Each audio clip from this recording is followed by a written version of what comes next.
Good morning, brothers and sisters. Happy Wednesday. Grateful to be alive, grateful to open my eyes, grateful for my new house, grateful to be clean for 33 days. Feels good.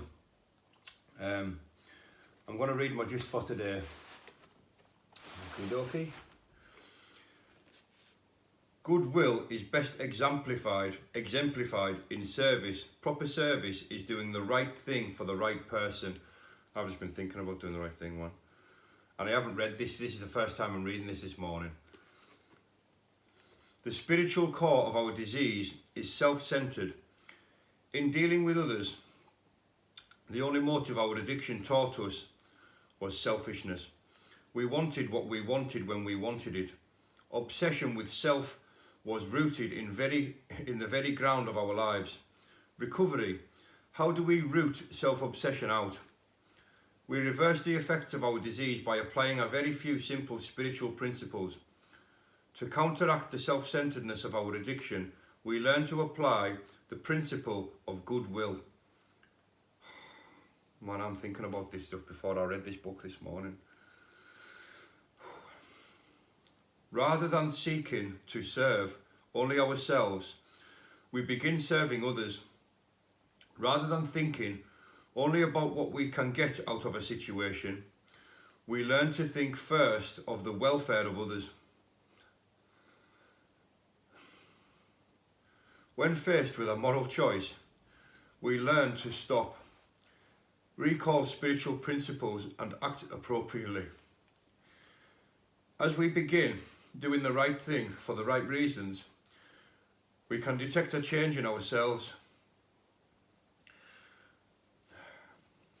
Where once we were ruled by self-will, now we are guided by our goodwill for others. The chronic self-centeredness of addiction is losing its hold on us.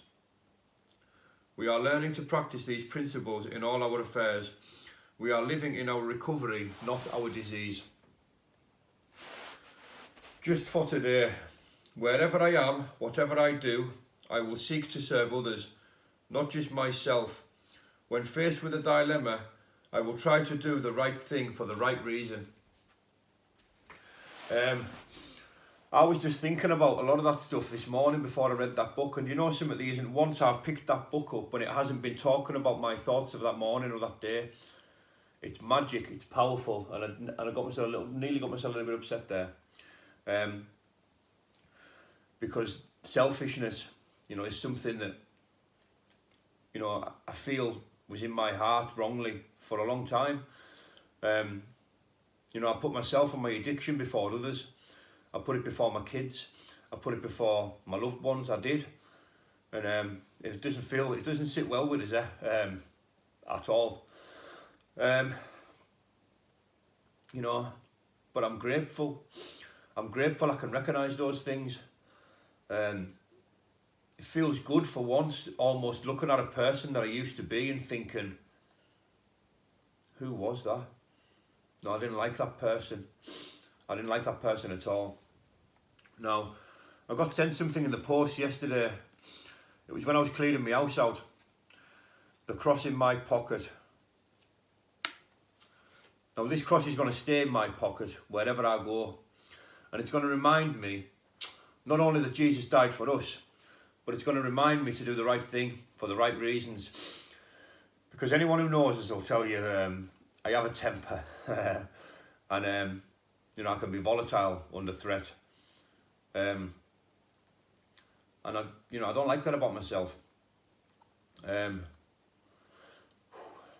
I don't. And whoever sent me this, because I didn't see a name on it, whoever sent me this, thank you so much. Thank you very much for this. Moved into the house last night. I didn't have a wash. In case anyone noticed. Not very easy what I want. I had a black night last night because I was up late moving stuff, and I moved into my house and I found a couple of defects in the house when I was walking about, and I was like, and I got myself really stressed there for not seeing them before I moved in. But in reality, they're all things that can be sorted, And I think that we can apply that to everything, you know. We can see something that can stress us out immediately, but when you think of the whole, think of things on a whole, think of everything that you have got to be grateful for, you know. And I've got to be grateful that this house is so much better than my old one. It has extra bedrooms for me girls and my son, you know. I'm pleased, you know. I went to bed in a bit of a strange place last night, sort of kicking myself, and I woke up this morning and I just feel filled with the joys of gratitude. And as well, while we're on my cross, and while we're on Jesus, you know, and the Bible and God, I had a number of comments yesterday, and I've had a number of comments in the past. Excuse me, the teas have choked us up, man. I had a number of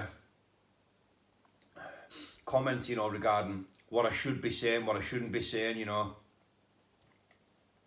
Christianity's this, and that's all fair and well.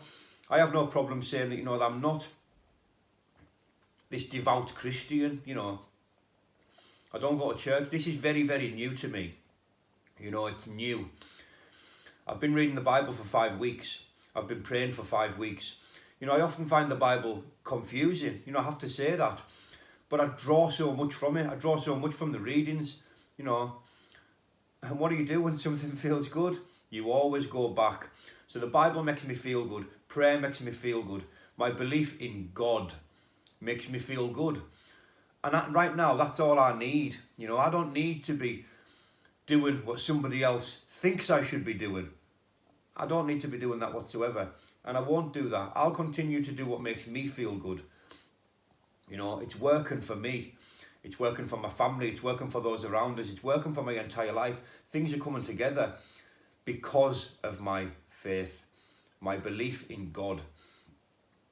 You know, and I feel I have this certainty of salvation.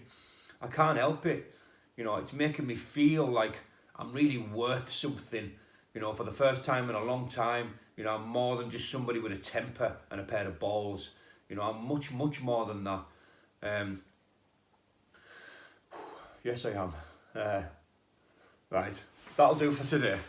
Thank you, people. Bye-bye.